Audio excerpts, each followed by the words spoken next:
again. I dare you. I double dare you, mother. Get busy living. Or get busy dying. Open the pod bay doors, Hal. You're gonna need a bigger boat. And here we go. Hello, and welcome back to another episode of the Cinema Cult Podcast. I'm your host, Cody Maloof. With me, as always, my co-host, Dante Troina, and we are talking about the Oscar nominations. We have some predictions for you. Dante, how you feeling about this year's Oscar noms? It's that time of year. It's always exciting. I think you always remember and think about it, and then you forget, and then you look at the nominations the day of, and you're like, oh yeah, lots of crazy stuff, lots of stuff for us to talk about. That's for sure. Indeed. Definitely not frustrated overall with the selections with the Oscars, but you know, as people that enjoy watching these movies, there's definitely things that we think are omissions or are added in there for the wrong reason, and we're going to talk about that today. Yeah, I think, like you said, with every Oscar year, they get most of it pretty close to gripe, but there's always like some glaring snubs and just some like, what the fuck kind of moments. Like, how did that make it in? Like, there's a movie on here, I'll talk about it later, but that I had never heard of even until, and this is a movie starring some famous people, and I was like, what the, like, I've never even fucking heard of this. But yeah, I'm not upset either. I think overall it should make for a good award show. That's for sure. Yeah, and I think the Oscars in general has remained enough of a good taste and enough of good selections to remain that pinnacle of showbiz and pinnacle of movies, that big celebration at the kind of the end of the year or start of a new one. And so I think we're still in that zone where the Oscars definitely have their own reputation to live up to and have been doing that and have been as important to the fans as they are to seemingly the actors as well. So still the top dog. There's a reason we're only podcasting about the Oscars and not the SAGs and Golden Globes as much as we love those. Yeah, I mean, I'm not really a award show person. I don't watch the Emmys. I don't watch the Grammys. I don't watch really any of, also none of the precursors. I never watch the Golden Globes or the SAG Awards. I mean, I obviously pay attention to who wins and who gets nominated, but I feel like, especially the Golden Globes, they feel like almost like JV or C team to me, which they are, Yeah. but in a way that like I don't give a shit about them. Participation trophies. They're basically participation trophies. The Oscars, in my mind, are really the only ones that matter.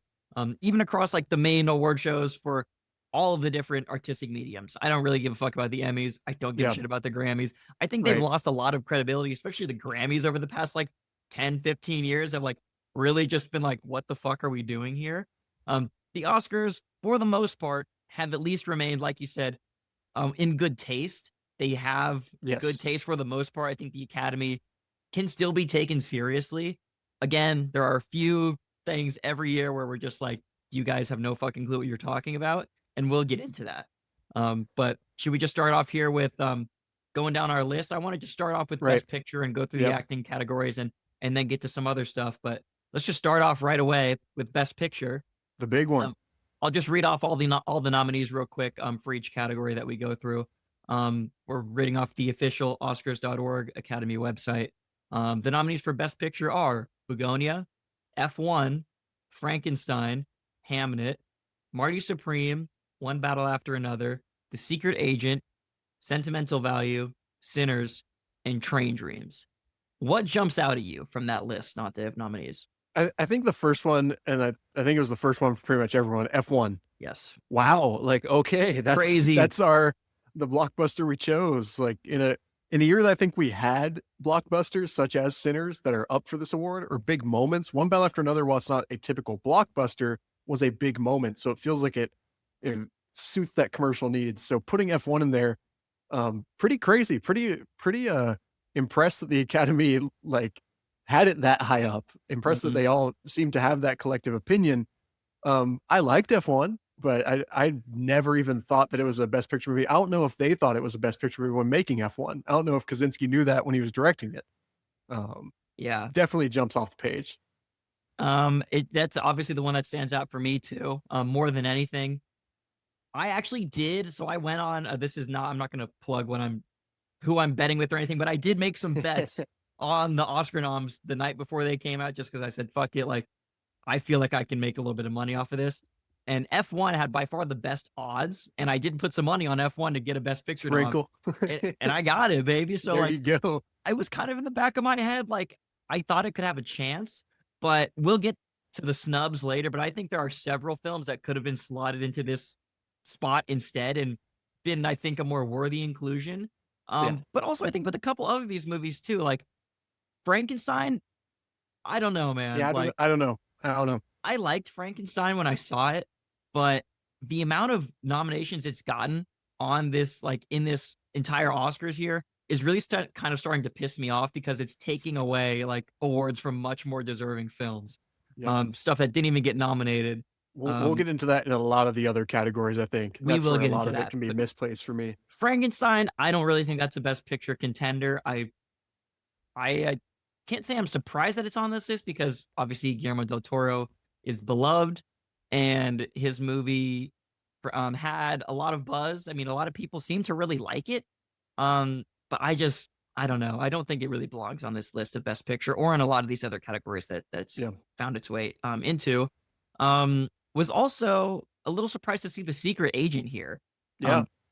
I mean, I know the Brazilian voting base is very strong. We saw that last year with I'm Still Here with Right. Fernando Torres. So Brazilian film has definitely become much more prominent at the Oscars in recent years. But I just didn't really love The Secret Agent. I liked it. Maybe I was just missing something. Some stuff might have just gone over my head, or it just did not really connect with me in the way that I was expecting it to, because this movie had a ton of hype over the past couple months coming up to like its like wide release. I saw it last week, just didn't love it, and I'm just a little perplexed as to why it's getting all the love that it did. I don't think this is a contender at all. I don't think this will win anything. Honestly, it's got a couple other nominations we'll Right. go through, but I don't think this is going to win anything. I think you've seen them more than I have, but I think foreign language films, we had some better, if we're going to put one in there, I think we Definitely. had a couple better options. Like you talked about Surat. We'll talk about another one Yeah, later. there's as definitely well. a few that definitely should have been in here, foreign language instead of The Secret Agent. We Yeah. did get Sentimental Value, so that's 2 foreign language films nominated for Best Right. Picture. But I mean, I'm also happy to see Train Dreams here. That's Yeah. I wouldn't say it's really a surprise because it has been awarded in some of the precursor award shows leading up to this. I'm happy to see it here. Honestly, I think it's just it's like one of those movies that's the nomination is the win for Train Dreams, so I'm Right. happy to see it nominated. Right. I think Hamnet is like a no-brainer where I haven't seen Hamnet yet because it's still in that like very, I'm sure you've seen it, right? But Yeah. it's in that release phase right now where I'm going to get to see it before the Oscars, but not right now. Makes so much sense to me. Like that just seems to me outside looking in like an Oscars movie. Wasn't surprised that got a nom. Cool to see Begonia nominated. Mhm. I know we have a strong love of Yorgos Lanthimos with the Academy Awards, but as weird as he gets in some of these movies, you almost think like maybe it's outside for the Academy and they just bring it right back in. So that's kind of cool. They've embraced him as their weirdo. I think it really comes down to our 3 favorite movies of the year and kind of a 3-horse race here. Really seems to be one front runner, but between One Battle After Another, Sinners, and Marty Supreme, those felt like the 3 top slots here, really, the top shelf slots. Yeah, those are definitely the top dogs contending for Best Picture. Mighty Supreme is the dark horse of those 3. Right. I honestly don't know if that'll win an award all night when it comes down to it. I think it's going to be one of those movies that gets all the nominations and no wins, but Yeah. we'll have to see. We'll talk about that more later. It really is like a 1A and 1B race, like we talked about the other day. One Battle After Another versus Sinners.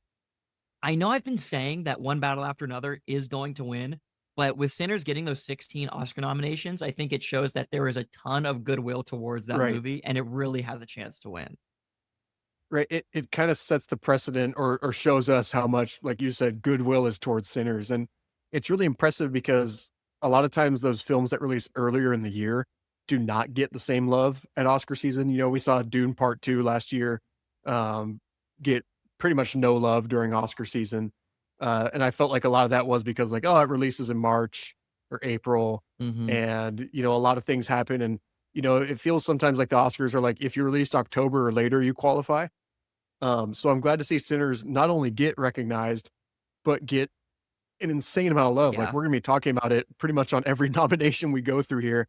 Sinners is gonna be a part of it, and we'll hint on different things of that film. But yeah, it does kind of make me feel that Sinners might be might have more of a chance than we thought it did coming in.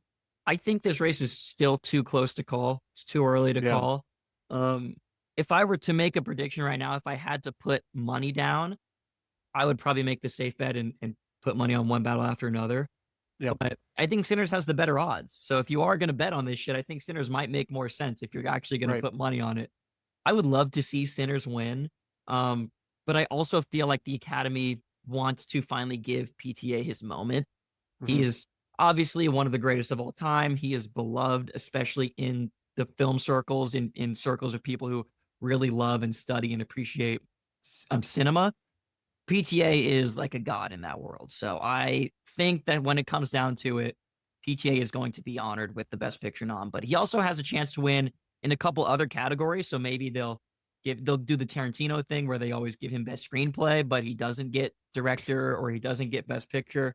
I don't know. It's still too close to call, but I'm still going to stick with my guns right now and say one battle after another. But we might have to come back to this conversation before the awards in March. Well, I even think it's going to be one that we'll figure out kind of as the night goes on. Yeah. Last year was a close race. Like it felt like Anora had a lot of steam going into the night, but you didn't know how that would be received by voters. And then throughout the night, you start to see Sean Baker keep going up on that stage, Right. and it felt like halfway through that night, like, okay, this is Anora's award to lose. And I think we'll get that inkling. We should do a podcast halfway through the Oscars, Sure. and call our Best Picture winner based off that. Because I think you always, or most of the time, you kind of find out throughout the night what this is winning screenplay and editing, and so it must be the Best Picture, right? It just makes too much sense. But yeah, I'm on the same page with you. Like too close to call. I would be happy either way. I'm not complaining either way. What do you think is like? We talked about Marty Supreme being a dark horse, really between Sinners and One Battle for Another. What do you think is the ultra dark horse, the number 4 here that could creep up? I'm kind of between Hamnet and Sentimental Value. I think those are my two that might make it. I think Sentimental Value is a very good choice for that. If you want to really go dark horse, something that could surprise us, Sentimental Value would be my pick. Hamnet is like a classic. I don't know about classic, but it is definitely an Oscar bait feely sort of film. Yeah. It has 2 incredible performances grounding that movie. The cinematography is great. I mean, all the technical aspects of that movie are great as well. It is also a costume drama. It's spoken with like this elevated language, almost as like kind of Shakespearean-esque dialogue. But I just don't think Hamlet's as strong, just personally. And I have learned over my years of following and trying to study and dissect the Oscars, go with your gut on this sort of thing. Like I just trust my gut, and usually that works out for me. Usually I'm correct. My pick for a dark horse race, like a super dark horse candidate, would be Sentimental Value. I think it has an outside shot, but I don't really think it has any real chance. I think so too. That would be it would be setting that movie up to be hated too, which is awful because it would be, to me, it's like that would be a feel good if it won last year. Okay. If it, and, a couple years before that, maybe not the Oppenheimer year, but if this a pandemic year, this would be the perfect winner and it has all those themes that you want. But in this year, you have 2 titans and a third that people love. And so you'd be setting anything else up if it wins, or if F1 makes a run at Best Picture for real. You're setting these movies up to be so hated. And, people are going to hate the Best Picture winner no matter what. I think we found that out last year with Nora. Like, people will find a reason to hate a Best Picture winner no matter how good it is. So we'll see. I think I'm on the same train as you. It's one battle after another's kind of thing. It doesn't feel like it's one battle after another's to lose. It's definitely its spot to win. But Sinners is right there. It's not like you said yesterday. It's not 1 and 2. It's 1A and 1B. Yeah. Moving on to, let's go to actress in a leading role. Okay. Our nominees are Jessie Buckley for Hamnet, Rose Byrne for If I Had Legs I'd Kick You, Kate Hudson for Song Sung Blue, Renata Rensby for Sentimental Value, and Emma Stone for Bugonia. The thing that jumps out to me immediately is Kate Hudson here for Song Sung Blue. I mean, she must have run hell of a campaign. I think maybe it's kind of a Academy thing where we love Kate Hudson. We've loved her work for a long time. Let's throw her a bone and give her a nomination for this movie that I don't think a lot of people have seen. I haven't even seen this movie, and I've seen almost every major thing that has a nomination here. So now I have to see Song Song Blue just for the simple fact that Kate Hudson was nominated. So, but I don't think she has any real Lucky shot. us. I Yeah. know, I know. What do you think about this? It seems going in, I haven't seen Hamnet or If I Had Legs, I'd Kick You, but it seems like it's Jessie Buckley's been just running award season Mm-hmm. right now. Like it doesn't even seem like there's a number two here. If it would be, it seems to be Rose Byrne. She's getting, the hard part about some of these early award shows, if we're tracking it, is that they have a category for best actress in a film that's a comedy, best actress in a drama, best actress in a this. And so it splits up those awards. But Rose Byrne seems to be getting a lot of buzz and nomination there, and is just an actress that I think everybody likes. I don't think there's nobody here that anybody hates, obviously, but I think Rose Byrne is just pretty easy to root for. Renata Renzi's performance in Sentimental Value is amazing. It just kind of feels like a supporting performance to me. I think this is where we get some of these grade lines and like, Mm-hmm. is it a leading role or is it a supporting role?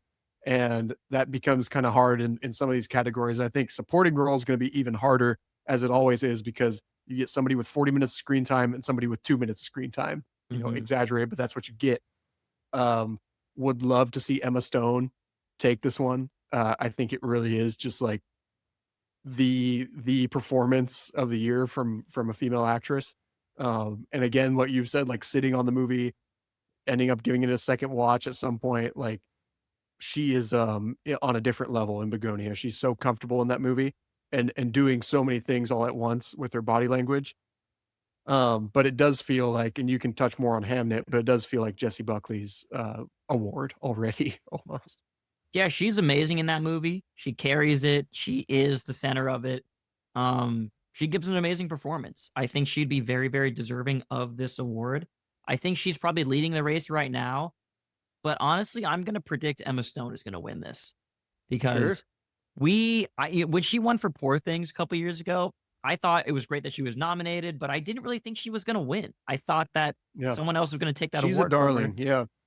The Academy fucking loves Emma Stone. Yeah. As do all. As do we. Exactly. As do we. I think Emma Stone's going to win this. I think it's going to be like the crowning of Emma Stone as like the Oscar darling. This would be her third win. Let me give you a list real quick of actresses that have 3+ Oscars. Katharine Hepburn has 4 Oscars. Okay. Daniel Day-Lewis has 3. Frances McDormand with 3. Jack Nicholson with 3. And Ingrid Bergman with 3. And Walter Brennan with 3 Oscars. So she would join some incredibly elite company with 3 Oscars. This would be a very short list that Emma Stone would be a part of. I just think that narrative is something to pay attention to. And I think it could very well happen. Otherwise, it will be Jessie Buckley. I feel, and Emma Stone's one of those that also has so many like memes and GIFs and moments where it's just always around award season. It feels like every year, this time of year, there's something of, her going up on stage. Jennifer Lawrence is another one like that, kind of, where it seems like they're always at these events and always like making a scene in the best possible way. And I agree with you, like scared money don't make money. Emma Stone gave a great performance. She's definitely, it's weird because she's an underdog in what you've seen in some of the shows, but she's not at all an underdog at the Oscars. No. These seem like her awards. So I agree absolutely with what you said. And I think while the Oscars do love to mix it up, they also love to crown some things. Mm-hmm. I think that's, like you said, it could be a crowning moment for her as one of the best to do it. She is one of the best, and I would really like to see her get a 3rd Oscar because it would kind of elevate her into that rarefied air. And I think she'd be more than deserving of it. Yeah, very well deserved, and would be like one of those debates that opens up for me, like what's her best Oscar at that point? Right? Is it her performance in La La Land? Is it Poor Things, or is it Begonia? Mm-hmm. And those are 3 really good choices to have. All right, let's go to actress in a supporting role. Nominees are Elle Fanning for Sentimental Value, Inga Ipsdottir Lilius for Sentimental Value, Amy Madigan for Weapons, Wunmi Mosaku for Sinners, and Tiana Taylor for One Battle After Another. This is a great category. Everyone could win this. Absolutely. Everyone gave a great performance. It's a shame because this is a category where you could have 10 nominees and you want someone like Chase Infinity to be in here. Totally deserves it. Yeah. there's part of me that's like, should there be a newcomer of the year award? But also like, we don't want to cheapen the award shows either. And that's why the Oscars are the Oscars. But then you look at like, okay, who would Chase Infinity replace? That's a tough list of 5. I'm really happy that Wonmi Masaku is in this. Mhm. Kind of unexpected, and a performance that I really loved in Sinners. I was ready to be like championing her as a snub, and so seeing that she's in it is awesome for me because I think she's kind of the heart of Sinners. The sentimental value crew, both of them, wonderful performances, hitting 2 different notes in the same movie, and incredibly deserving.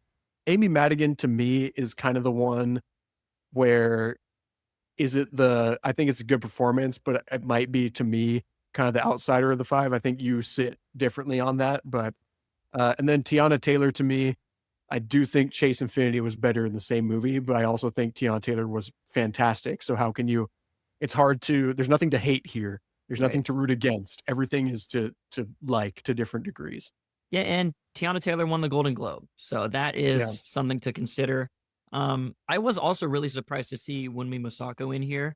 I think it's just for the fact that the Academy or the voters, or we didn't want to have 4 people from 2 movies because I right. think you could have put Chase Infinity in here instead of Masaku, and you would have had 2 from One Battle and 2 from Sentimental Value. Would have been kind of funny to have Amy Madigan sandwiched in between those Right. 4. Right. Um, Tiana Fighting them both. Tiana Taylor is probably leading this race right now.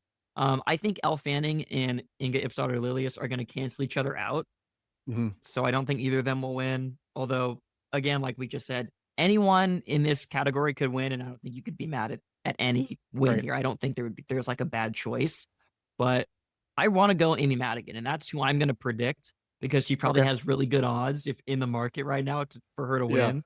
Um, yeah, I mean, I loved her performance. She, like, is so great in Weapons. She really kind of comes in and breathes a different kind of energy into that movie. The whole movie hinges on her character too, being Yeah. as scary and creepy and kind of off-putting as she is. And I think Amy Madigan is also a very well-respected actress in the business. People Yep. really like her, and she's been turning in great work for, what, 30 plus years now. I mean, probably longer than that. So, if I were a voter, I would vote for Amy Madigan. Does it feel to me, it kind of feels a lot like the Jamie Lee Curtis thing a couple years ago Sure. from, Everything Everywhere All at Once, where it's Mhm. like, is it the, like, crowning performance and the Oscar performance per se? Maybe not, but it's just so much fun and it adds to the movie, in a unique way, and I think it kinda has that scent of it to me, where it is again, it's an actress that's kind of not at the tail end of her career at all, but is past the prime roles of Amy Madigan, but still proving that maybe today is the prime or is the best role that I have. I did want to touch on Odessa Zion, another one that like could have easily been in here, could have easily been in like a newcomer category as well. And then Gwyneth Paltrow and Marty Supreme as well. Sure. 2 great performances. I think I agree with you with what you're saying with Elle Fanning and Inga Ipsdottir Lilius canceling each other out.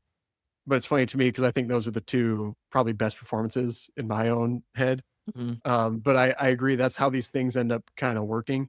It's like you chose both for the nomination, but how do you choose one for the Oscar? How can you say one person gave a better performance than the other one in their own movie? Because they didn't. They're both fantastic. It could be a co-award. But this is one, yeah, like spin a wheel, give it to whoever's on there, and I'll find a reason to be happy because I think they're all great performances. Yeah. It's just tough if there's only 5 nominees sometimes because there Yeah, were a ton of deserving performances this year. yeah. Okay, let's move on to actor in a leading role. We have Timothy Chalamet and Marty Supreme, Leonardo DiCaprio in One Battle After Another, Ethan Hawke in Blue Moon, Michael B. Jordan in Sinners, and Wagner Moura for The Secret Agent. Dante, how does this category shake out to you? What does it look like? We got the legend Leo Mhm. leading the charge, who now seems like he's an Oscars guy after he finally got his win. Sure. Michael B. Jordan, I don't that's what's curious is like he's the leading billing actor, but there's a fight for like Miles Catton to be the leading actor of that movie as well. I think Michael B. Jordan gives 2 great performances in Sinners. Yeah. Then we have like the freight train that is Chalamet. I think Ethan Hawke is like super well respected, a nice story. I haven't seen Blue Moon yet, I'm going to. I love Ethan Hawke and It's everything worth he's a in, watch. but I don't have much of an opinion on that. I think it's telling that Blue Moon's only nominated for this, as far Yeah. as I know, going down the list. I Wagner think it got Moura. screenplay. I believe Okay. it did get Okay. screenplay. Wagner Moura is a terrific actor, but I haven't seen The Secret Agent yet. But I am a sucker for Wagner Moura. I think he is one of the best working today. I'm sure he gives a great performance there. I have no doubts about it. This one feels like Chalamet. I know we just talked about Marty Supreme kind of being, maybe it might be shut out with some of the awards during the night, but it just feels like Chalamet's moment. I know last year it felt like his moment too. The last couple years it's felt like his moment, Yeah. but this one feels like it's really his role.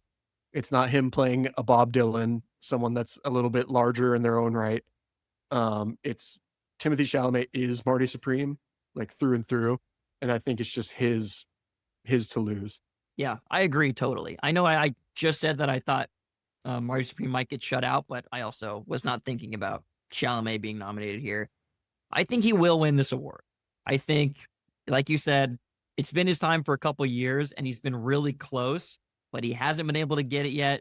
I think it would also be kind of funny to have him beat DiCaprio because he kind of has been anointed as the second coming of Yeah. DiCaprio. Yeah. Yeah, I think this is Chalamet's award to lose. I think he's run an incredible campaign for the past, 2+ months for this movie. Right. He's very well deserving.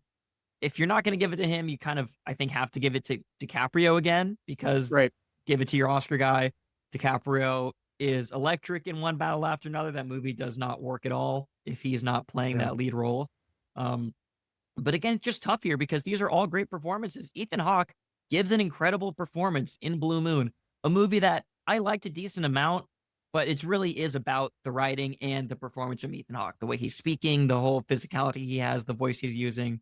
And then we have Michael B. Jordan playing two guys, right? And that cannot be understated. The amount of time and effort and energy that went into playing both of those characters, like even on the day, doing smoke and then changing her outfit and getting into the character of Right. Stack and then doing it again. And, that is like, there's a technical aspect to that performance that I think is kind of being overlooked, but maybe not because he did get the nomination. So, and then in Wagner Moura too, he's good in The Secret Agent. I think he's running in a very steady fifth place in this Right. race though. Like so cool that he's there, but I agree with you. Like it, and I haven't seen it, but I do feel like it is a pretty steady fifth place. It feels like it's just such a hurdle to get over where DiCaprio and Chalamet are both at in their respective careers right now, that it does feel like it's a 1 and a 2 and then a gap and then a very respective 3, 4, 5 there. But yeah, I think that they're just on a different level in both those movies, DiCaprio and Chalamet respectively. Like they're on insane levels of just epic career defining performances. Like these might be the first characters or some of the first characters we think about for both these actors when it's all said and done for their careers. As for snubs, I want to talk about Joel Edgerton. Mm-hmm. I think he totally deserved. I don't know how much, it's hard because when you don't get a nomination, it's just nothing, Yeah. right? Like there's no recognition. I don't know if he was in 6th place, 7th place, 8th place, anything like that. But I feel like he definitely deserved to be among this group. Like he gave a performance worthy of being among these guys. There's another actor from Trading Dreams that we're going to touch on coming up next. But I think in general, Sure. Joel Edgerton gave a great performance in that movie. Yeah. I just want to say, close this out here, that if Chalamet doesn't win this, then it's going to become the Leo thing of if not now, when, and what does he have to do to get an Oscar? They made DiCaprio wait for a long time. The Revenant, I think we can all agree, is not his most Oscar-worthy performance. And sometimes that's just how this stuff works out is Right. you get nominated for the great stuff. Not saying The Revenant isn't a great performance, but it's just when you put it on the level of some of his other work, it's not the one he should have won for. So I would like to see Chalamet win this because this is the one he should win for. Do you think here's one thing. If Timothy wins it or if he loses it, what is like crazier or even better for his career? Because that's kind of like it does become, if he loses it, like you said, the if not now, when? What does this guy have to do? And I think it gets more people behind him in a way. Whereas if he wins it, it does feel like the capping moment. I know he has Dune coming out, he's not gonna, this is not going to be the end of his run. But it does feel like he did it moment. And is there something to say about like having that moment too early, maybe? And, Yeah, you could be we right. just talked about Best Picture and how fans turn on it. And they always like the second place. You're They right. always like people can't forget about The Brutalist last year because it just deserved it, in their eyes. And so I think there's part of that's a huge part of why people like Leo so much is like, he did wait his turn.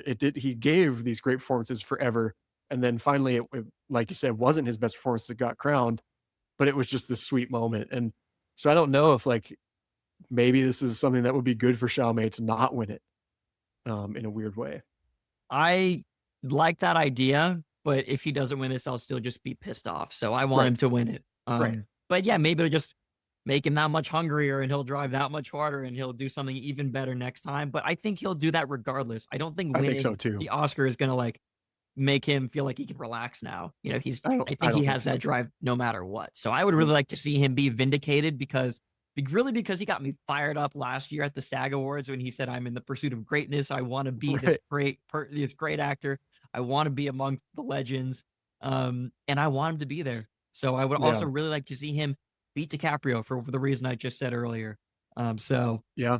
I want it to happen. I think it will, and we're just gonna have to wait and see, I guess. Yeah, I'd like if that speech at the SAGs was not the end of the Bob Dylan chapter, it was the start of the Marty Supreme run. Yeah. Like, I like that could come full circle here.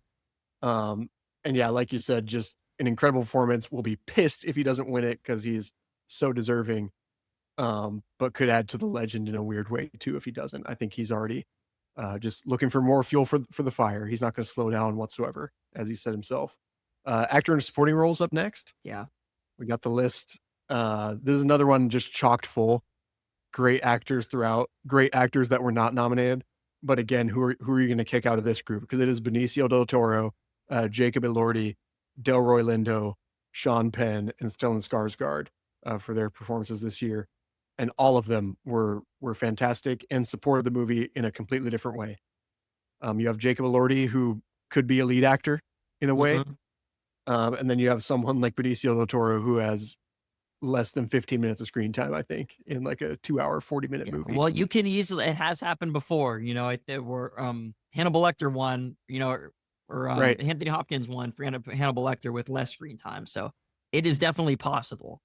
I think it's between Del Toro and Sean Penn at this point. I think Yeah. that's really how I feel. I think it's the two, one battle after another, guys. All the performances here are good. Jacob Elordi is kind of the one that sticks out a little bit. I think he's just happy to be here. Not that I didn't like his performance. I did. I think he is. If you see his interviews and stuff, he really is. I think he's just more than happy to be here. So good for him. Glad he got the nomination. Like, again, the nomination is the win for him. Delroy Lindo would be really fun to see him win. So cool. He is great in Sinners. Would be really fun to see Delta Slim get an Oscar. That's also just my favorite movie of the year, so I would not have any reservations about that movie winning any of the awards it's nominated for. Right. I really think it's down between Del Toro and Sean Penn, and I like the Sean Penn performance better because it's more substantial. He is the main antagonist of the movie. Del Toro gets to come in and just kind of play around for 20 minutes, and that's really fun to have him in the movie. But if I were voting, I would vote for Sean Penn. Yeah, I think on my end, I think it's more between Sean Penn and Stellan. I think Stellan's made a really strong award season of it right now. And I think he's another one where it's like, he could be the actor in a leading role, technically. I know that's not how the film is billed. But he could be the actor in a leading role for that. He really is the lead actor in that movie, though. Right. And it does feel like one of those, like, this is the capstone of a great career. Like, this is the, I don't think he's on his way out anytime soon. He's still taking a ton of gigs on, but it does feel like another one where it's like, could be your moment, to get your recognition for all the great work you've done, and how poetic would it be to do it in a Norwegian film as well, that he is so passionate about when you hear him speak about it as well. So that likes me to get behind the story. I think Sean Penn and that walk, and that, the dude got a boner on screen, but he's, there are so many just iconic, crazy ass moments with his character, and he is playing it so straight in a movie that's making fun of him the whole time, and he pulls it off. Yeah. And so it does just feel like Sean Penn's moment. He's so weird at the award shows too. Like Just making fun of openly him, smoking in the openly Golden smoking, Globes. looking Fucking like a love it. racer head. Like he's great. Like they made the joke about electricity or whatever. Yeah. So I just think it is like, this one's kind of, it's all great actors, but it feels like for the memes with Sean Penn. Like it just feels like destiny in a weird way. This is another category I think we could both throw out, like a list of 30 names Yeah. that could have been up here. I have a few for you. I have Jesse Plemons for Begonia. Sure. 100% deserved. I really can't believe he didn't get in. Yeah. I know Paul Mescal seems to be a lot of people love him in Hamnet. So I was just kind of surprised that he's out of it. Mhm. But a really cool substitution with what seems like Delroy Lindo as kind of the outsider coming in here, and also deserved.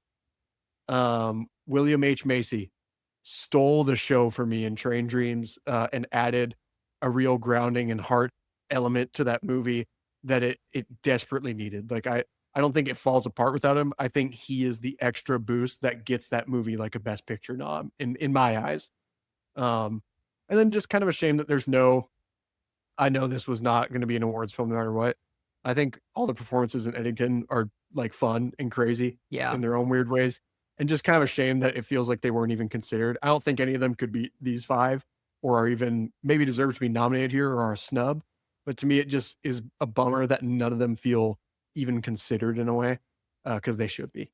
Yeah. I mean, I have a list of snubs that I want to go through after we talk about all these awards. Okay. And yeah, Eddington is definitely, I had it for quite a few of these. All right, let's go to Best Original Screenplay. Yep. Our nominees are Blue Moon, written by Robert Kaplow. It Was Just an Accident by Jafar Panahi.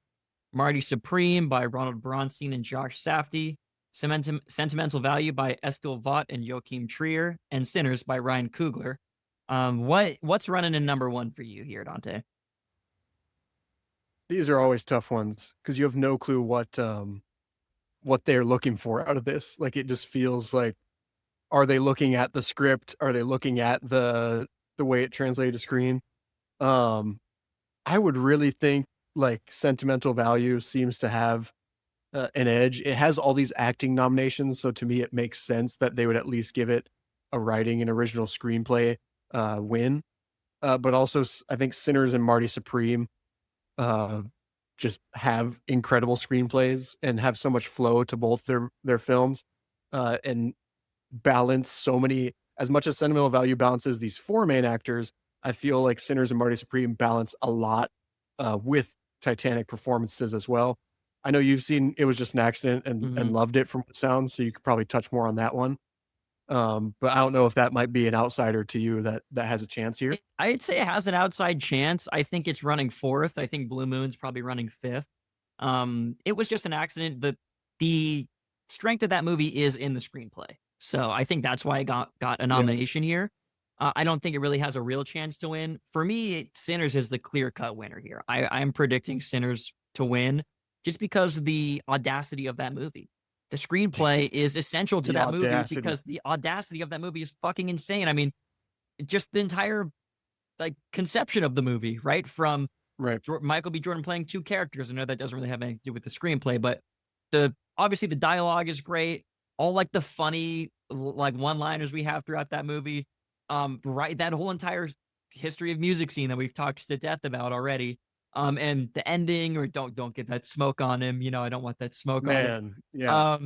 Everything, and just the concept of the movie, the idea that Ryan Coogler had in his head and translated it so well onto page and then onto screen.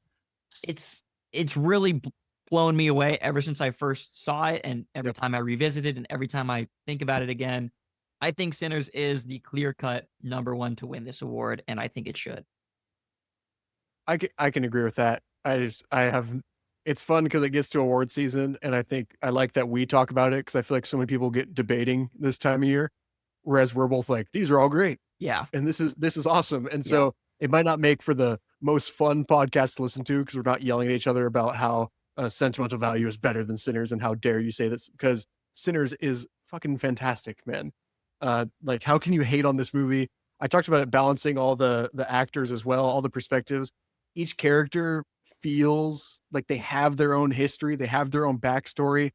What they chose to, because you know that Coogler wrote a lot of backstory to the characters, could have had flashbacks in there, didn't do that. How they chose to convey each character, I think, is really important too through the screenplay and how it plays out throughout the film, because it gives you enough background without throwing it all in your face. It trusts you to be a smart audience member while leading you on this buck wild night. And yeah, I agree with you. Everything that you said about it is 100% true. And again, like, I like that the outside story of Ryan Coogler, like you said, the audacity of him to do this. And yeah, totally deserving. Fucking love it, man. That would be my number one pick. So I like Sinners is a screenplay that I would like to own. You know, I would like to buy a hard copy of that screenplay and read it. Right. All right, let's go to adapted screenplay. Okay. Our nominees are Begonia by Will Tracy, Frankenstein, written for the screen by Guillermo del Toro, obviously based on the Mary Shelley book. Hamnet by Chloe Zhao and Maggie O'Farrell, who was the writer of the novel Hamnet. One Battle After Another by Paul Thomas Anderson, and Train Dreams by Clint Bentley and Greg Kadar. This is an interesting category. I mean, I really think that we have some cool nominees. I really didn't expect to see Train Dreams in here, first of all. So happy to see that there. Maybe could have sorted out for something else, but I'll take a Train Dreams nom here. Yeah, I feel like this feels like more of a full 5 than the original screenplay feels. And part of that is because Sinners is so good, right? Which we just talked about. But I think for adapted screenplay, like, it feels like if all 5 of these won in a way, you could justify it in a really neat way. I think the weakest one for me is probably Frankenstein, because that was the movie. Why is Frankenstein in here, honestly? Right. That was the movie out of all of these where I would lose interest at times in the movie. And so that to me is directly because of screenplay in most films. It's like, if you are losing interest at moments at a time, it's because whatever's being presented to you is not interesting. And I feel like Frankenstein has the most of that.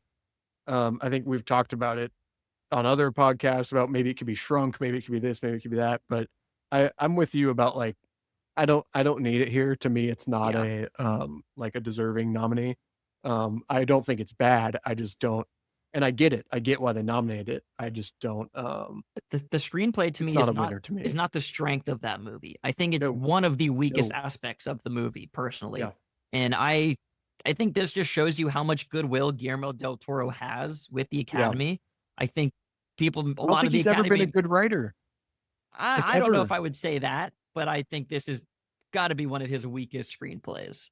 Maybe you could say that, but I don't know. I mean, I know I'm crazy for that, but I don't think he's like, I don't think he's ever been like, I don't want to say good, sorry, but like, I don't think he's ever been like a strong writer. I think he's been a great concept creator.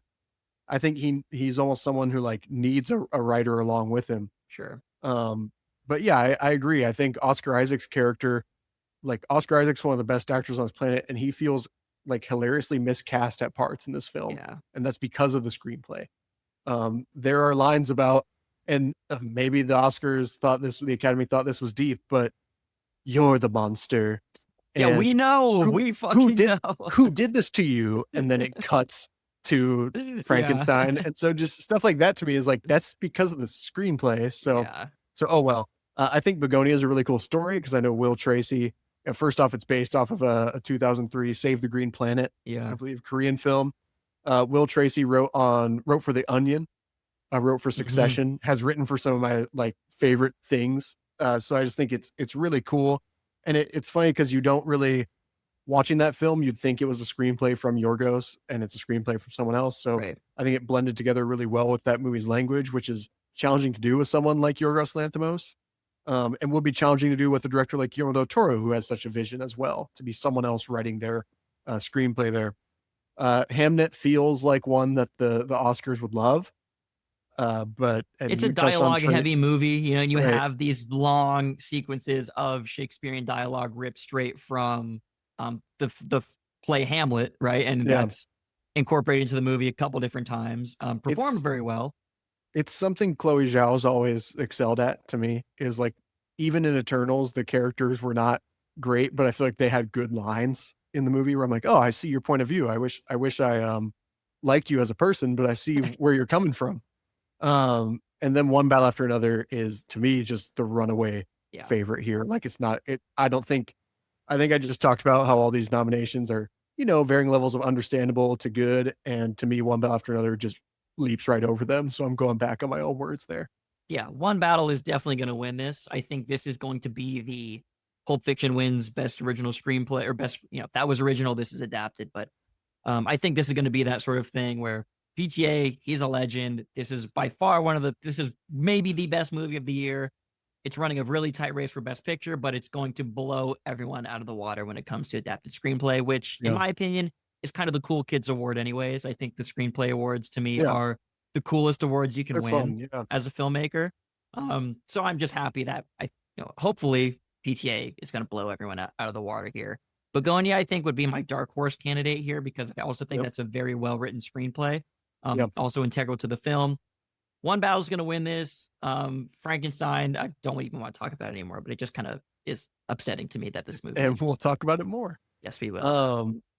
I want to remind everybody, because I see this all the time, they're already starting to do it to One Battle After Another, where this line is written by a white man, by the way, and they're already doing. I've been seeing that on Twitter that too. Each character is a different character and comes from a different background. And like, I think people will be shocked if they looked into, like we were just talking about Coogler writing backstories, or I know Marty Supreme, Josh Safdie wrote years of history for his characters. The amount of research that goes in for a lot of these top tier writers into making these characters, there's a reason they're nominated for these. And I think to pick out a line of a 2-hour and 43-minute movie is gross. And I think to get mad about someone saying this is what Black Power looks like and taking that line literally and taking it as like, this is everything the writer says must be true as well, because stories never have any sort of contradictions in them, or no one ever writes from anybody else's perspective. They shouldn't do that. And every character is 100% sure themselves at all time. Like, it's just so crazy the way they did this to Honora last year. And I know it doesn't matter because it won. Yeah. But I feel like One Battle After Another is going to win, and it's going to be picked to shreds with like, I can't wait for people to get mad about the "I love them" line, because I've already been seeing it. If you look at the character, 100% fits. And this is how we make well-defined characters, is you write them differently. And so, good God, I just wanted to get that little rant out. I am not interested in what unemployed losers on Twitter have to say about incredible films and like there's like, I'm just not interested in that shit at all. Like, get a fucking job, get a life, like go make something, and then you can talk about criticizing shit. But the Academy, how about you write a screenplay? Right, exactly. See how that works. The Academy has infinitely better taste than film Twitter accounts, so I don't even really want to get into that. That's a stupid just the fucking worst discussion. thing to scroll past, man. I don't even want to dignify that discourse, so I'm just going to fucking move on from that shit. All right, let's go to casting. This is a brand new award. We've never had this before, so this is kind of interesting. Our nominees are Nina Gold for Hamnet, Jennifer Venditti for Marty Supreme, Cassandra Kulakundis for One Battle After Another, Gabriel Dominguez for The Secret Agent, and Francine Maisler for Sinners. I really don't know where to go with this because we have no precedent. So I think this is going to be really fun to see where this goes on Oscar night. I think this is going to be a fun award too, going forward. Like, I think it's always going to be one that's chocked full and has different reasons for why films are nominated. And that's fun to me. I think you have 3 films here that employ an insane ensemble and pull like real people out of the world, with Marty Supreme and One After Another, and Sinners pulling out like one buddy guy. Yeah. So that kind of stuff is just so cool to me. And so this is another one, like you just said it. I don't know where to go with this one. I don't think I'd be mad at anything here. I don't know about The Secret Agent as much, so I'd have to watch that to figure out. I'm a little confused. I think Surat might be, based on what you've told me, Surat would be maybe a good substitute if you're going foreign film here. But yes, I would say that. Value with all the noms it has. Yeah, Sentimental Value I thought was the obvious, like, was obviously going to get nominated here. Right. If you're going to go foreign film. Surat, I think, is also a better choice for this award than The Secret Agent. just the nature of those performances feels so real, and the people casting them, they feel like very real people. I'd have to do some more research to see if a lot of those people are professional or non-professional actors because it feels Right. very true to life. Um, I think Sinners is going to win this. I think just the momentum of all its nominations. I think Sinners will win this award. I think the casting is pitch perfect. Everyone is fucking amazing in that movie. Everyone that is, I mean, you have people like even like Omar Miller, a guy that we haven't seen a lot of recently. He like fits right into Sinners, and he's like one of the best parts of that movie. Yes, Right. Cornbread. Right. Obviously Michael B. Jordan casting him in both roles, which I don't think initially was the plan, if I remember correctly. I think that was kind of changed over the course of production. Still brilliant piece of casting to decide to have him play both those roles. I think Sinners again with the Haley Steinfeld aspect of everything. Delroy Lindo getting the nomination for Best Supporting Actor, and also Wunmi Masaku getting her Oscar nom as well. Yeah. I think Sinners is going to win this award. I think it's going to be one of many it wins on Oscar night. When we have people like Lee Jun Lee, who plays great. And I think that's impressive to me that we have these two people that shouldn't fit into this movie, and they just do. They fit like Right. a glove. And like little finds like Jamie Lawson, who I know has been in Mhm. some really good stuff, but just a terrific performance out of nowhere, seemingly in this Yes. movie. And So really impressed by that. Miles I think Patton, of this course, too, just Miles blowing us out of the Catman out water. of nowhere, out Yeah. of nowhere. I think if there's one thing that can Marty Supreme can win besides what we think for actor, I think this might be Marty Supreme's to steal Yeah. one in casting because it has again like these weird casting choices and people off the street, and you know the guy from the New York Knicks video who I Yeah. can't get over that. That's how Josh Safdie found him, was he was in the fuck Trey Young video. Uh-huh. But also One Battle After Another, pulling like Tony Goldwyn out of there, and the interrogator that they have that's a real life interrogator. Like Yeah. just little moves like that that put the cherry on top of already great casting. Because like yeah, you cast Leo, no shit, it's going to be good. You cast Timothy Chalamet, great. Michael B. Jordan, great. But the extra decisions, making him two people with Michael B. Jordan, and so I agree with you. Like this is I think Sinners has a great chance to win this one. I do think that this might be Marty Supreme's like other chance at an Oscar here. Sure, I like that. And Jennifer Venditti has been working with Josh Safdie and Benny for years and casting all their movies incredibly well. I mean, that's one of the biggest strengths of all of their films is the casting. So I would not be upset at all to see her finally be recognized for her long, great career up to this point. So Yeah. would not be upset to see that at all. And of course, the casting of Marty Supreme is exceptional. People like Abel Ferreira, all the guys you just mentioned. Yeah, I think it could easily happen. Yeah. All right, let's go to cinematography now. This is always kind of a All fun award right. for me. I always This really is, like yeah. doing this one. Going down the list, we have Frankenstein, Dan Laustin, Marty Deserved here. Sure, We'll talk about it, but sure, yeah. we'll talk about it. Marty Supreme, Darius Kanji, One Battle After Another, Michael Bowman, Sinners, Autumn Darnold Arkapaw. Sorry, Autumn. Yeah. And Train Dreams, Adolfo Veloso. What do you think here? I think this is a good category. Again, I don't know. I don't know about Frankenstein. What do you think? So like I'm if you're gonna give Frankenstein all these noms, like cinematography is the one that probably it should be among. I think that movie does have cool shots, but I don't think it's great cinematography all the way through with everything. Yeah. Whereas I think the other four, it's like, oh, you could pick every shot out of that movie and damn near every shot's gonna look like really well. Just look great, right? Like Yeah. we can get into all the details to it, but every shot from those movies is gonna look great. I think this one always has some insane snubs. Going back to when like the Yes. Batman was not nominated, Yes. which I know I'm a fanboy, but that was absurd that it was not. I'm still not. That's the one that I'm still not over. Yep. As the Batman not winning or being nominated for that. I'm surprised that there's no. This is kind of weird, but I'm surprised there's no F1 if it's nominated for Best Picture. How it wouldn't be Sure. nominated for like cinematography or maybe some of these outside things.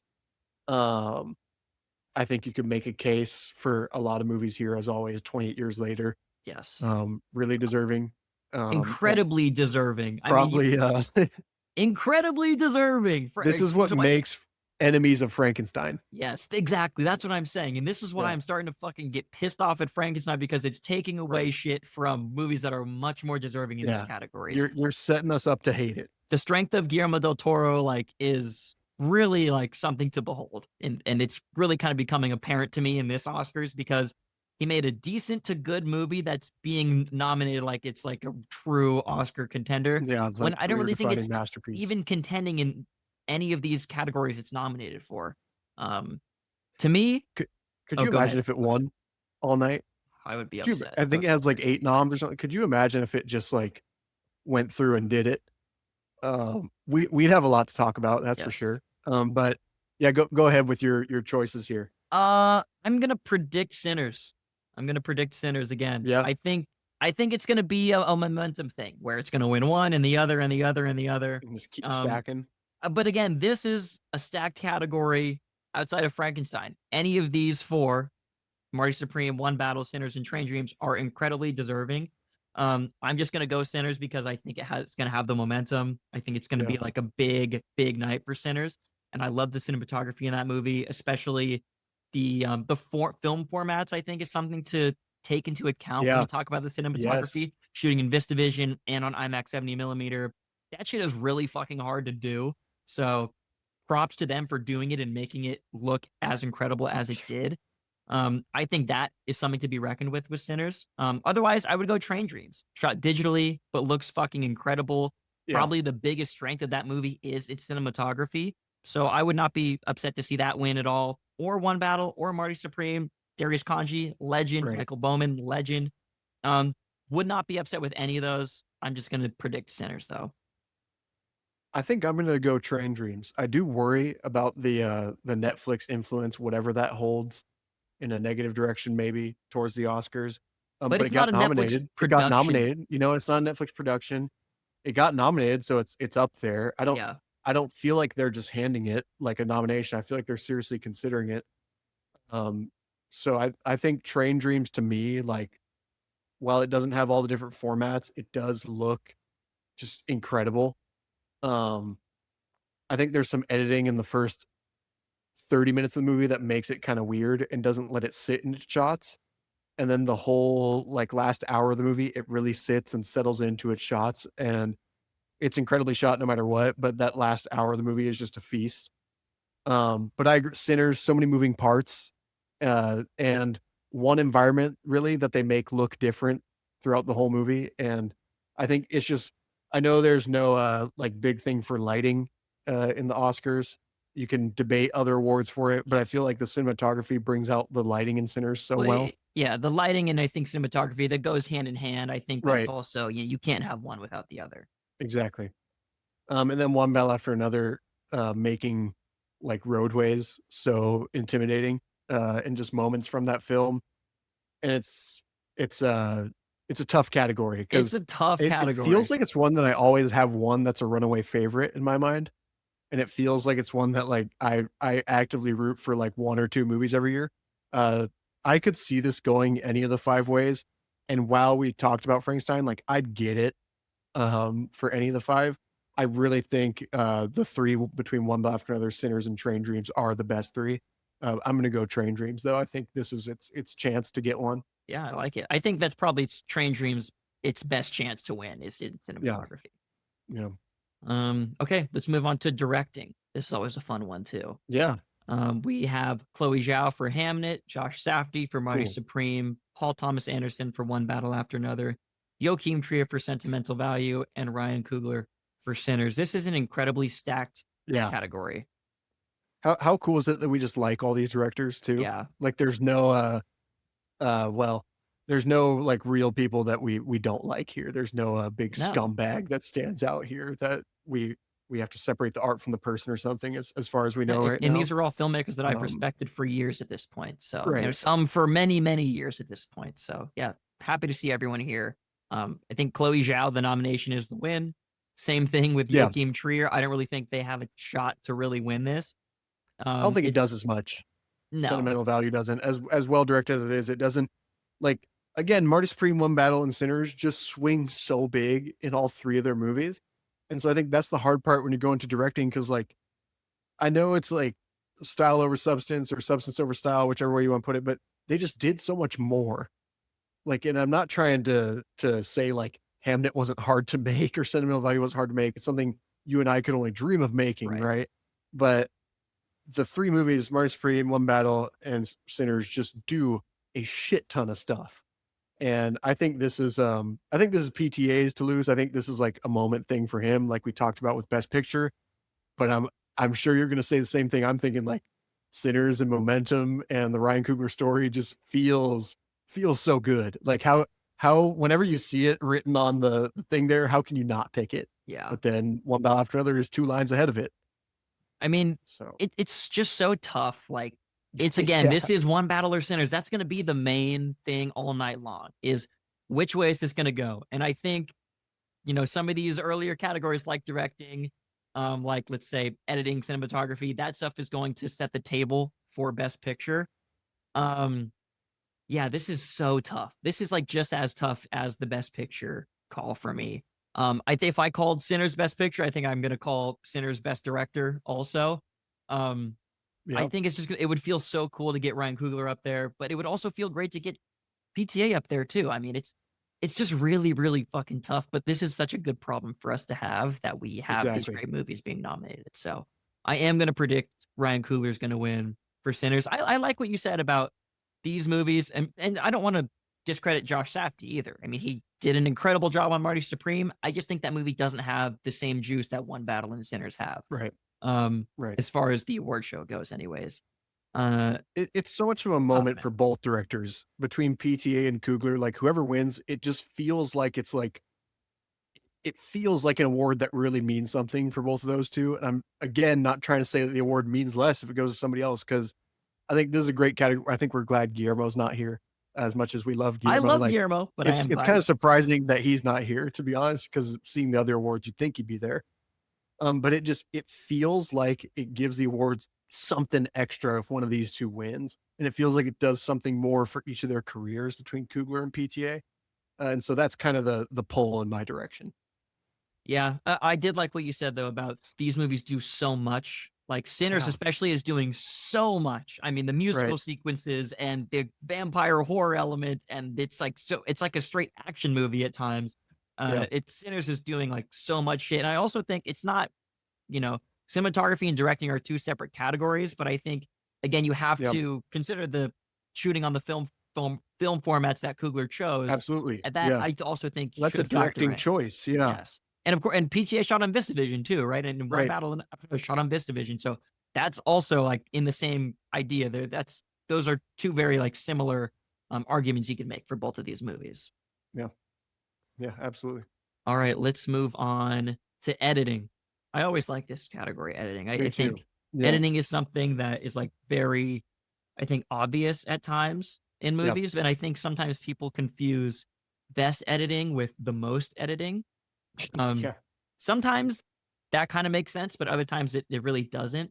Our nominees here are F1, that's Stephen Maroney for F1, Ronald Bronstein and Josh Safdie for Marty Supreme, Andy Jurgensen for One Battle After Another, Oliver Bug Kuti for Sentimental Value, and Michael P. Shaver for Sinners. This might be the best category for me of like the best group of nominees, besides maybe like supporting actress. This is a great group of nominees. Yes. I know F1 is kind of like we laugh about it for the best picture thing it makes sense in a loving way. It makes so much sense. If it got the best picture, it makes sense that it would also show up in editing. Yeah, and it is a very clean edit. And there is just behind the scenes too. I know they shot a ton of stuff as well that they crammed into this movie. And it doesn't, while the movie does feel a little long, I feel like the editing in each moment does not ever stand out. And that's what good editing should do. It should either take you by a great surprise or make you feel nothing because the edit is so clean. And I think, like you said, like it stands out more when it's a bad edit. Yeah. We could do some Razzies for this one. Man, this is tough. I think we're just banging the Sinners drum. Yes. At this point, I don't want to sound like a broken record, but it is. Yeah. I think this is like as great as all these nominees are, this one feels very obvious to me with Yes. Sinners, because it balances a full-on music video in between. It does, dude. That cut when Jamie Lawson's singing and it's Jack O'Connell jumping to pounce on Haley Steinfeld, and it cuts to the Yep. pale Yeah, blue yeah, yeah. moon. Like, come on, man. There's moments like that in Sinners that just gives it the extra juice in this category. It balances horror and a very appreciative art film and the music element, and again, like, does so much here. Uh, and there's moments that make you jump. Like, it does feel, it's not a Yes. horror movie, but it has that Well, it slasher, like, is. fun element to it of the horror, that is executed so well. Like, you're locked in your seats, and it's taking you on the ride through the editing throughout the whole movie. And I think this one is, as much as I just said, all these films are very deserving. Sinners feels to me like a no-brainer here, Yeah. really. Yep. Everything you said, I agree with. Sinners, I think, is the runaway favorite. Again, I also want to go back to the use of the film formats in the editing, because when you Right. see this movie in 70 millimeter, in IMAX, and I guess at home too, the aspect ratio is preserved. You know, it will Right. change. It's cool to see which shots he chose, or the editor in this case, Michael P. Shaver, along with, of course, our director Ryan Coogler. It's cool to just see what they chose to shoot in 70 millimeter and shoot in ultra Right. panavision, and how those two are edited together, and how we go from one scene, it's super wide, and then we cut to another scene and it's super tall, and you know, the aspect ratio is really different. The editing, again, is like a big part of Yep. those decisions as well. And you never notice it either. It's never jarring when it You're cuts right. back and forth It's not between those jarring at all. formats. You don't think about it. Hmm. Yeah, I think Sinners here is gonna kill it. Like, runaway favorite. Yeah, I think you can't go anywhere else. But again, I think they're all deserving, but I think Yeah, Sinners yeah. is definitely our pick here. Yep. Okay, I want to go to international feature film. Though you might not have seen, I think you've probably only seen Sentimental Value so far And I love from it. this list. I'll just go through the nominees real quick. We have The Secret Agent from Brazil. We have It Was Just an Accident from France. Although it is an Iranian film, it's actually running. Yeah. It's essentially coming from France, or it's Because of running all the politics. because of Yeah. the political stuff that's going on over there. Sentimental Value from Norway, Surat from Spain, and The Voice of Hind Rajab from Tunisia. I have not seen that, so I'm Okay. gonna have to watch that. I've seen the other four. I think Sentimental Value is the clear favorite here. I really like It Was Just an Accident, but it only has this and screenplay. Sentimental Value has this, screenplay, has Best Picture, has acting noms. I think Sentimental Value, this is the one it is definitely going to win. They've been telegraphing to us that it's the one. I know Secret Agent's been getting a lot of love. It seems like in our circle, and I'm gonna give it a watch. I love Wagner Moura. Cannot stress that enough. But it seems like you weren't getting as much I didn't of love that it. film, I mean, right? it's certainly a film worth watching and worth paying attention to, but it just didn't strike the chord for me that I think it has been for other people. Yeah. I think you'll have a big rant coming up about the exclusions from this category as well, which Sure. you'll want to get into at the end, I think. Yes. Do you want to go to makeup and hairstyling? Yes. Let's go to That's makeup fine, and next. hairstyling next. We got Frankenstein, Mike Hill, Jordan Samuel, Cleona Fury. Another one that, okay, I understand it here. Completely understand it for makeup. Kokobu, Frankenstein, yeah. with Kyoko Toyokawa, Naomi Hibino, and Tadashi Nishimatsu. We have Sinners with Ken Diaz, Mike Fontaine, and Shunika Terry. The Smashing Machine with Kazuhiro. Smashing Machine mentioned. Kazuhiro, Glenn Griffin, and Bjorn Rabin. And The Ugly Stepsister, Thomas Foldberg and Anne Catherine Sauerberg. Weird category. Weird fucking category this year. Yeah, Yeah, I mean, I guess. I don't really know where to go with Go it. ahead. I haven't seen Kohoku or The Ugly Stepsister. I've honestly never even heard of those movies, so might have to get to those before. That's like low on the totem pole of things I got to get to, though. I'm gonna say Frankenstein. I actually think Frankenstein deserves this Yeah, one. I think so too. Like, this is where Frankenstein belongs. After everything we've said, Yes, this but is exactly where it belongs. These are the categories it belongs in. This, like costume design, production design. These are the categories in which Frankenstein belongs and where it probably will win. I'm gonna predict Frankenstein. I would not certainly be upset to see Sinners win. I think it could be a momentum thing where Sinners is just going to take everything off the board. And the Smashing Machine, sure. I mean, they made The Rock look like a slightly different version of The Rock, so I guess go ahead. I'm glad the Smashing Machine got a nomination here. Yeah. I think Frankenstein is the clear front runner. I think this one's more about the exclusions than the inclusions. Yes. Yes. Crazy. Yes. We'll talk about that. We'll talk about that because just a crazy list of films that could be on here and deserve to be. Get into original score, music. Let's do a costume design first and stay within the craft categories. I'll read them off here. We have costume design nominees are Deborah L. Scott for Avatar: Fire and Ash, Kate Hawley for Frankenstein, Mogosia Terzasanga, I don't know, Terzasanga, sorry, for Hamnet. Oh man. Miyako Belize for Marty Supreme and Ruth E. Carter for Sinners. I think this is another clear-cut win for Frankenstein. Yeah. What do you think? Yeah, I think Hamnet feels like the film that wins these kind of Oscars. Sure. I think it's kind of funny, like Wicked was all we could talk about in these type of categories this time last year. Yes. Wicked for Good just doesn't exist, huh? I don't even think it's a real movie. It got one nomination, didn't it? It got know. something. I think it got production design, maybe. But I feel like it doesn't even exist in these award seasons compared to last year where it was just a big celebration of Wicked.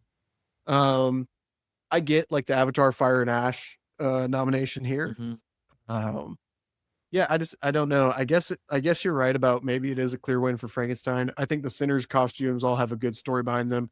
They're especially used well in the main centerpiece musical scene of Sinners. And differentiating between Smoke and Stack too. Right. Yeah, just use of colors. So simple, but makes all the difference in the movie. I really like Marty Supreme's costumes. Yeah. I know like it doesn't do all the stuff that Frankenstein does, but I think it's a really well costumed film. I agree. And I think there is something to be said for that where sometimes, same thing with editing, where sometimes best costumes isn't the most costumes, like the big flowy, frilly skirts or dresses and all these, lavish, like Victorian era costumes that Frankenstein has. I think there is definitely something to be said for more understated, grounded, realistic costuming, like stuff you see in Marty Supreme. I just think Frankenstein is going to get this because I think it's going to be like favored in all of these craft categories. Okay. No, go ahead. Production design. Do we want to keep it in this kind of lane? I was going to say, let's do production design. And then we'll move into VFX and then sound and music and go from there. Yeah. Production design. Our boy Frankenstein. Frankenstein with Tamara Deverell and Shane Vio. Hamnet, Fiona Crombie and Alice Felton.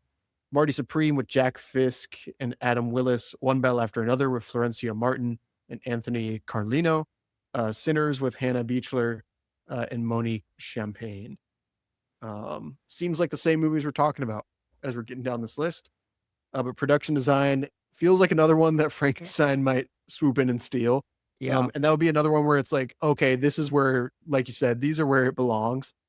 Because it does have impressive production design. A lot of the production design of Frankenstein is also just him in the ice. So I don't know about that. And there's a decent use of green screen in Frankenstein too. I mean, I know some of it was on real sets, but there are times where it just doesn't feel real. And I think that's just an issue with that movie. All the coolest stuff of Frankenstein you could boil down into 4 Twitter screenshots. Sure. And you'd be like, oh, this looks sick. And then you realize that's 1 second in a very long movie. And so that's what's frustrating about Frankenstein with me. I don't feel like the cabin in the third act, like the cabin that he stays at with the old man and the wolves. I don't feel like that's like some impressive set or anything or production.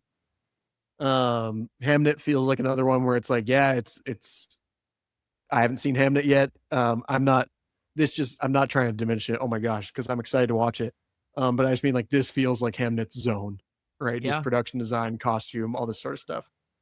Marty Supreme goes to a lot of different locations. I think this is a really well-deserved one for Marty Supreme. Definitely. One Battle After Another, making use of its sets, really engrossing you in the environment in that film.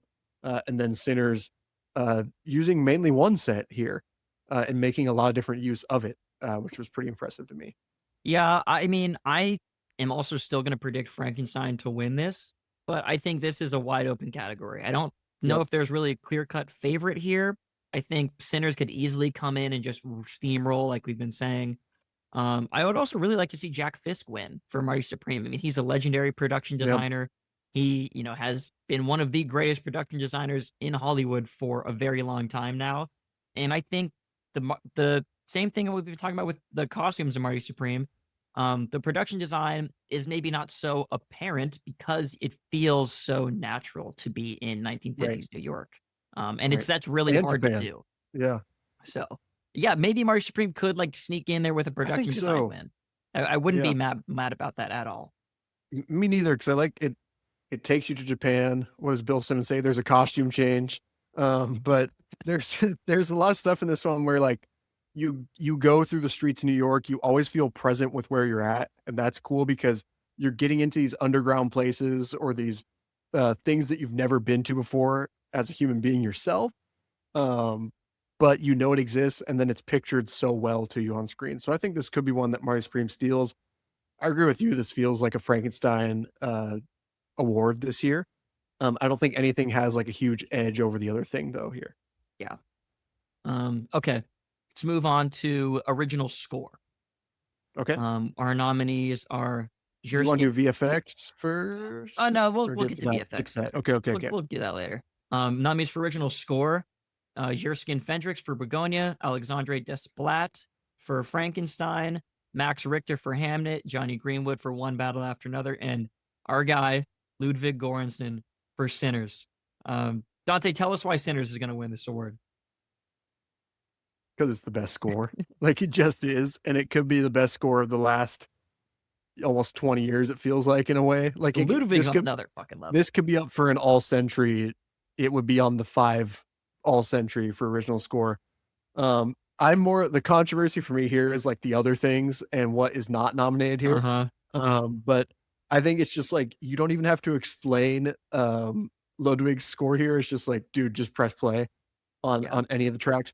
The amount of layering he does is insane, and the way he keeps songs going and keeps them fresh and flips different chords on each other is just next level. Like he has found a new apex for himself, which is crazy because I think you could slap the Oppenheimer score in here and it would win too because he's been great at creating scores. You slap the Tenet score in here and I think it would deserve to win. But for Sinners, it's just a new level of Ludwig. He's going absolutely insane here. Doesn't take anything away from the other nominees, but Sinners is like such an insane favorite. To me, this is the easiest choice we've had. Yeah, I think you're right. I think this is the easiest choice we've had so far. The music in Sinners, both original with original score and the songs, it's incredible. It's next level. I mean, and Ludwig has been on another level for a while now. His work with Nolan is incredible. And I just love that he has like been friends with Ryan Coogler since college. I think they were roommates in college, so that's amazing. Yeah. The fact that he's finally been able to work with him and do this incredible score for this incredible movie is just really fun. It's really cool to see. So I think Ludwig's going to win this. I do also believe that the Academy voters should have their original score privileges revoked for at least I think a year or two because Marty Supreme wasn't here. That's also one of the best scores of the year. I think it would have made this race a bit tighter. That's insanely that's number 2. That's definitely number 2. But yeah, Marty Supreme should have been here for sure. I also think 28 Years Later should have been here. For sure. I think Weapons even it didn't make use of its score as much as most, but Weapons had an amazing score to me. And I haven't seen Hamnet yet. I know Max Richter is a legend, and he's made I forget the whole name of the song, but it's the Daylight song that plays in every sad movie ever, like the end of Arrival as well. Frankenstein, I love Alexandre Desplat. What are we doing here? Like this does not belong, and I'm really sorry, it just doesn't. And I can't say enough good things about this dude's scores. I listen to him while I'm reading. I love the Fantastic Mr. Fox score especially, but that's a full on what are we doing? Begonia is a great score, One Battle After Another, completely deserving. But I agree with you, like full on revoke privileges. Like, do you listen to music or do you just skim through it? I think they are the second in Jay-Z's option there.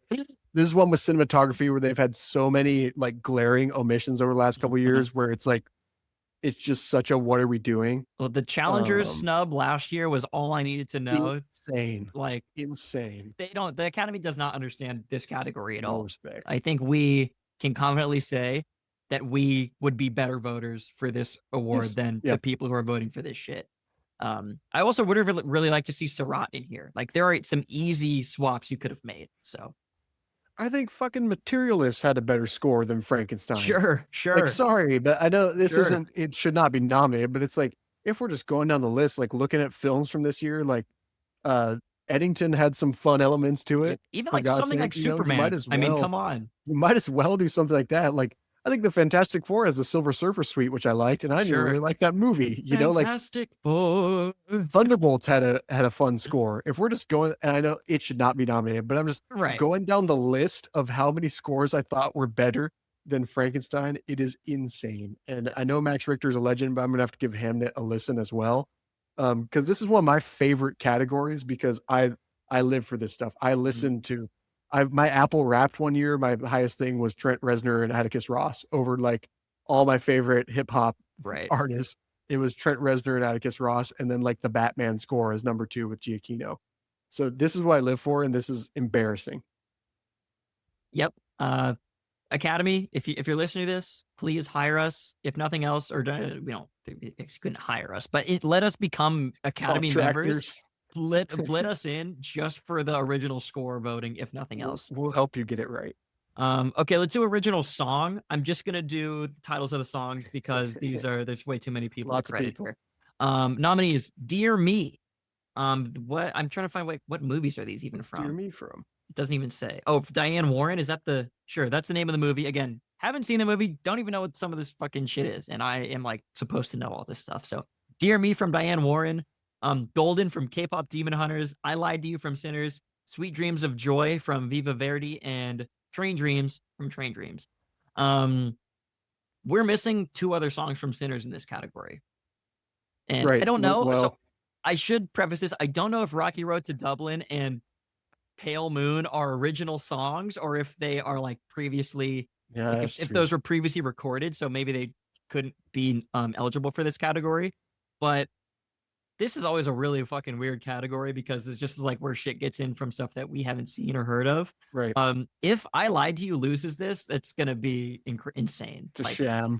I've seen Train Dreams and I've seen Sinners, so I have not seen K-pop Demon Hunters or Viva Verdi or Diane Warren. I heard K-pop Demon Hunters has some motion, dude. It definitely has motion. It does. 100% does, and I probably should watch it before the. It's a Oscars world comes we don't out. know about, but it exists. There's a We're- whole other world out there. We're not going to cover animated feature on this list here, but K-pop Demon Hunters probably going to win that one. Right. Even though I haven't seen it. I Lied to You. That song is an absolute fucking banger. Insane. Banger. And it like Insane. ties the entire movie together. The entire movie is centered around that song and the performance of that song.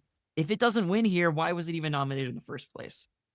Right. It's just an insane song on every level.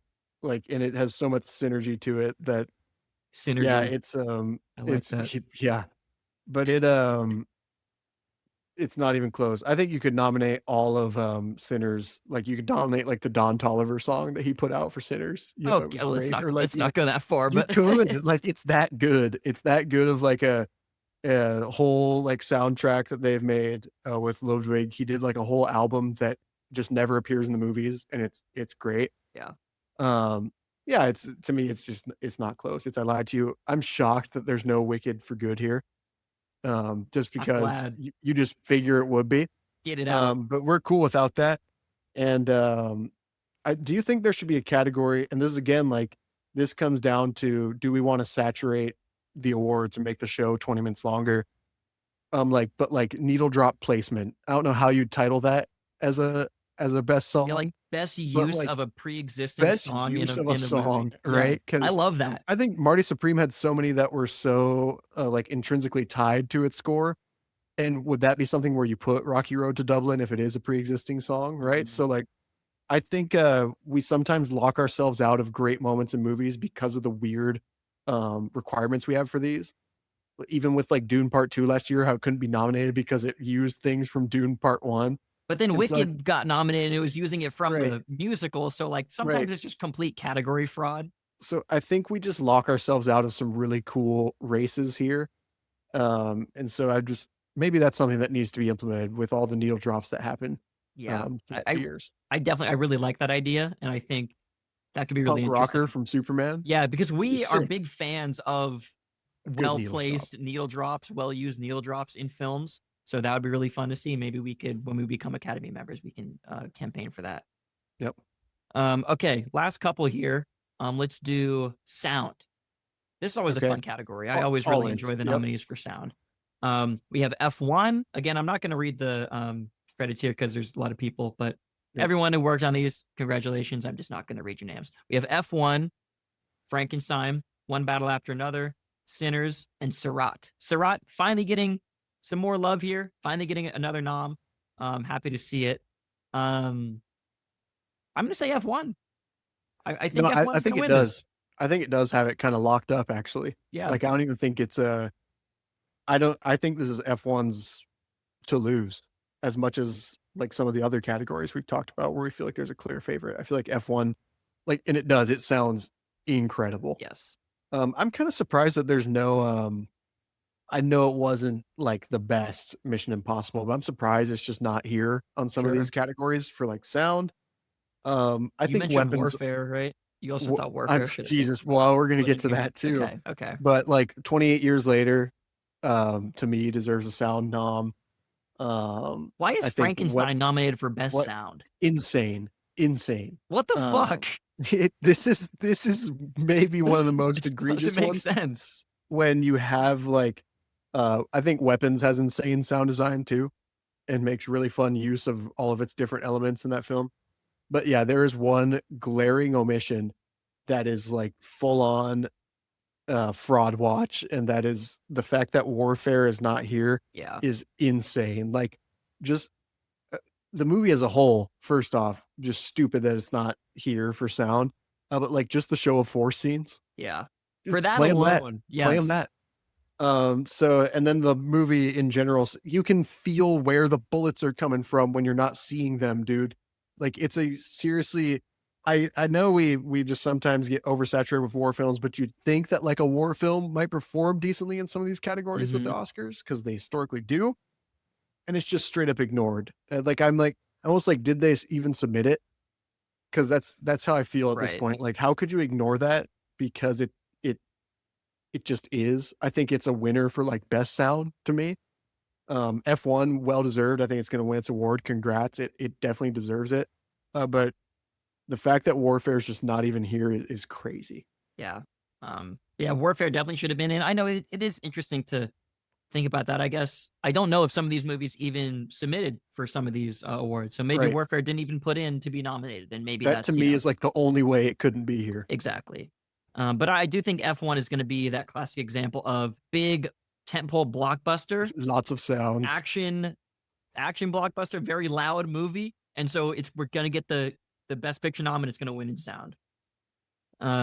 Okay, last one I have for you, and then I want to do some snubs. Go through a list of Yeah. snubs I got for you. Visual effects.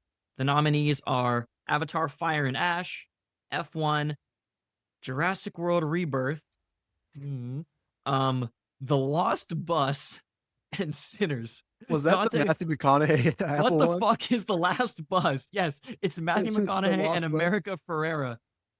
What is going on here? The Well, Lost Bus. This is what There's I like said. a fire going on. It looks like a CGI fire on the poster, even though. This is a Paul Greengrass Like, film. what are we? I just became aware of this movie Paul last Green night. has good reputation Love with the some guy. of this stuff. Love the guy. He is, all the Bourne films. He has a good reputation with some of these VFX. I just want to say I did not know The Lost Bus was a movie until last night when I was making this list for what I was thinking was going to win. Apparently, it is a real film released in like an Apple 2025, TV. starring Matthew McConaughey and America Ferrera. What are we doing? I did this think happen? I knew it existed because I've seen it on my Apple TV when I open it up, Okay. and I was like, "Oh, McConaughey's in something. Like, that's crazy." And then I watched a little trailer. And I'm like, "Okay, he doesn't exist to me." And just scroll down. Like, I don't need to sully myself with this shit. VFX, the list. This is another one we could go through snubs. 28 years later. Just do it. Just do it right now. Jesus Christ. 20 years later, 20 insane. years later. Warfare. People's legs are Warfare. blown off in the Yes. movie. Mission Impossible. Yes. Like, why are we not doing that? Fucking Mickey 17 even. Sure, for why not? VFX. I'm glad Sinners is here at least for the twin performance. But yeah, you can just Superman. Superman could have and- been a great addition to this. I Right. also just want to say I want to take some time to also slander Jurassic World Rebirth because this movie so fucking bad, sucks. so And bad. why it also looks like shit in all of it does not look good at all. I mean, look at Jurassic World 1993 from Steven Spielberg versus this.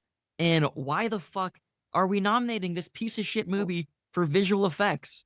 They Give damn near made Scarlett Johansson and like Mahershala Ali look bad. You know, Right. like how can you do that? the problem is they look too good. That's the You're problem in this movie is they assaulting- look There too you go. clean. They look Right. too pretty. They should look dirty shined and up and they're in the shit. fucking jungle.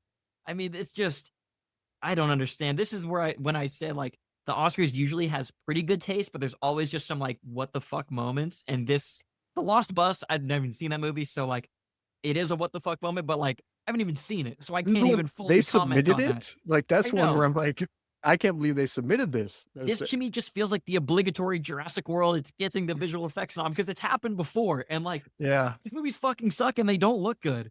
And oh my god, I mean, They and don't you do- just They went don't over do the anything.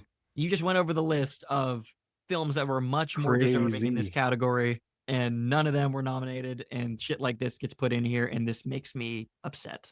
So many great practical effects this year too in films. Like I feel like it's been a wave the last couple of years where we're embracing amazing practical effects.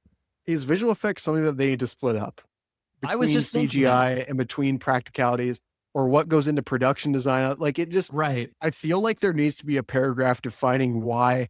There almost needs to be in these categories like an explanation for each film. Like, oh, okay, that's what you were looking for when you saw this, Yeah. or just not for each film maybe, but just a paragraph under visual effects. What we're looking for this category, because I don't get it, man. Well, I how can't about- get a beat on this. How about like visual effects versus special effects? And then special effects Right. is the category where you have prosthetics and fully like animatronics and Right. things like real like practical effects versus stuff Yeah. that's made digitally. That would be more in line with visual effects.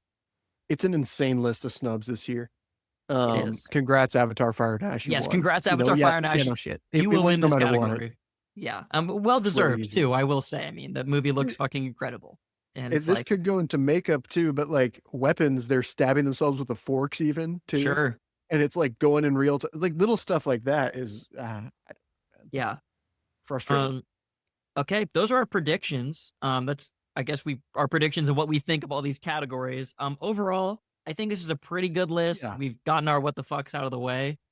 I'm gonna be really Got excited. 16 noms for Sinners, dude. Yes. That's so awesome. Let's fucking go. I mean, that's how I was feeling when I first walked out of that movie in April. Was this movie's gonna get nominated for so much shit, and it did. So Yeah. I was really spot on there. I think you said my it on our feelings were podcast. vindicated. I think I definitely did. Yeah. Yeah, 16 noms. That's a record. So congratulations to Sinners, big winner of Well. the nominations. We'll see if it carries over into the actual award show. If it gets nothing, Well, that's not gonna happen. could you imagine? Okay, I want to real quick go through my list of snubs that I have, and this isn't going to be comprehensive because I'm not going to go back through and say what I would have taken out to include Okay. these movies because we just went through that whole thing. Very I just fair, want to get yeah. some shit off my chest here. Yeah. Top of the list, 28 years later. Didn't get a single Oscar nomination for anything. Fucking criminal.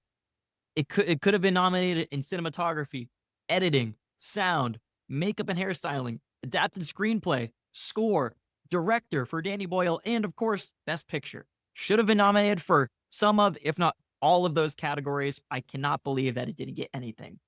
By far the most technically sound film of the year too. Yes. To me, like not as much as we praise, and there was a lot of good ones, but on all fronts, this was a technical, brilliant film, and just crazy that it couldn't sneak in editing, couldn't sneak in sound, couldn't sneak into VFX, Cinematography. I mean, the thing that really Couldn't do pissed me off something. is editing, sound, and cinematography.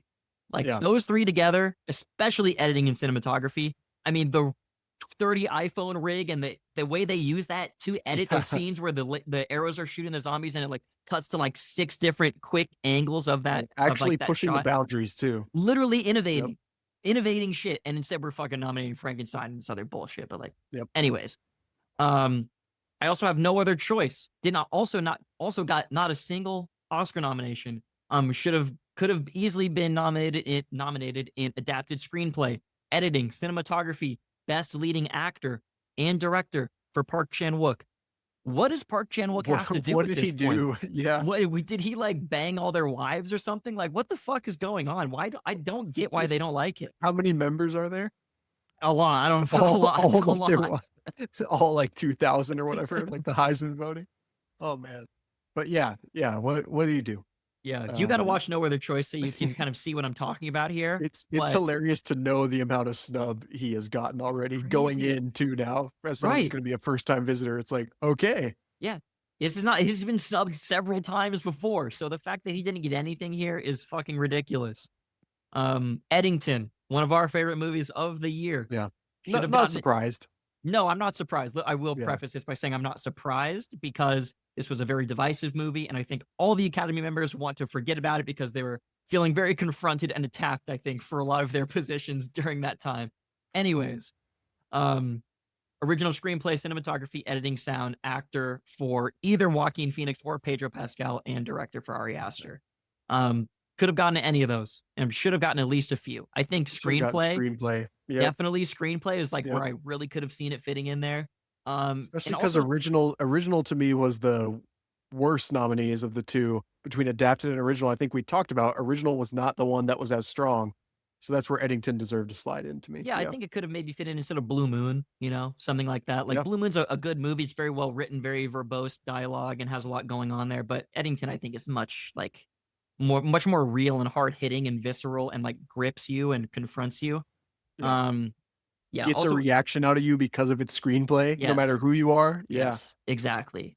Director would have really liked to see Ari Aster. I also really love the cinematography in Eddington. Looked fucking amazing. That Did. from the opening shot, even like you are totally engrossed in that world through the cinematography. Great production design too that complements it. Yes, I didn't even say that, but yeah, production design certainly could have fit in there too. Yeah.